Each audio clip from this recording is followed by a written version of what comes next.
Friends, welcome to my channel. AP వాతావరణ శాఖ నుండి అయితే వెదర్ రిపోర్ట్ రావడం జరిగింది. ఏపీలో ఇవాళ రేపు ఏ జిల్లాలో వర్షాలు కురుస్తాయి, దానికి సంబంధించిన వివరాలు తెలుసుకుందాం. వీడియోని స్కిప్ చేయకుండా చివరి వరకు చూడండి.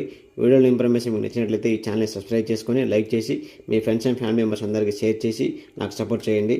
చాలామంది నా వీడియో చూస్తున్నా కానీ ఎవరు సబ్స్క్రైబ్ చేయట్లేదు. మరలా మీరు అన్ని లైక్ చేస్తే నాకు సపోర్టివ్గా ఉంటుంది. తద్వారా నా వీడియో చాలామందికి రీచ్ అవుతుంది. ఇక లేట్ చేయకుండా టాపిక్లోకి వెళ్ళిపోదాం. ఏపీ వాతావరణ శాఖ సూచన జారీ చేసింది. ఆంధ్రప్రదేశ్లో అయితే అక్కడక్కడ వర్షాలు కొనసాగుతున్నాయి. భూప్రతలం పైన 5 అల్పపీడనం పడే అవకాశం ఉంది. ఏపీలో వచ్చే 4 రోజుల పాటు వర్షాలు పడే అవకాశం ఉందని అమరావతి వాతావరణ శాఖ హెచ్చరికలు జారీ చేసింది. ముఖ్యంగా కొన్ని ప్రాంతాల్లో మోస్తరు నుంచి భారీ వర్షాలు కురుస్తాయని తెలియజేసింది. రాయలసీమ నుండి ఏపీలో ద్రోణి ఆవర్తన రూపంతో కొన్ని జిల్లాల్లో మోస్తరు నుంచి భారీ వర్షాలు కురిసే అవకాశం ఉన్నట్లు వాతావరణ శాఖ తెలిపింది.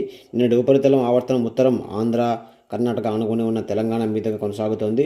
అంతేకాకుండా అల్పపీడన ద్రోణి సముద్రం మట్టానికి 4.5 కిలోమీటర్ల వేగంతో ఎత్తులో నైరుతి దిశగా ఉండి ఉపరితలం ఆవర్తనంపై నుండి నిన్నటి ద్రోణి ఉత్తర అంతర్గత కర్ణాటక దానిని ఆనుకొని ఉన్న ఆగ్నేయ అరేబియా సముద్రం మీద కేరళ గుండా సగటు సముద్ర మట్టానికి 1.5 కిలోమీటర్ల వేగంతో ఎత్తుగా విస్తరించి ఉంది.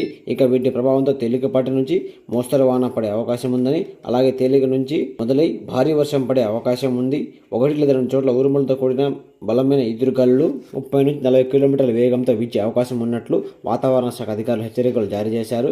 ఇంకా వీటి ప్రభావంతో ఇవాళ రేపు అల్లూరి సీతారామరాజు, శ్రీకాకుళం, పల్నాడు, విజయనగరం, పార్వతీపురం మన్యం, అనకాపల్లి, ఎన్టీఆర్, సత్యసాయి, కర్నూలు, చిత్తూరు, నంద్యాల, అనంతపురం, తిరుపతి, వైఎస్ఆర్ కడప జిల్లాలలో అక్కడక్కడ పిడుగులతో పాటు మరియు వర్షం పడే సూచనలు ఉంటాయని తెలపడం జరిగింది.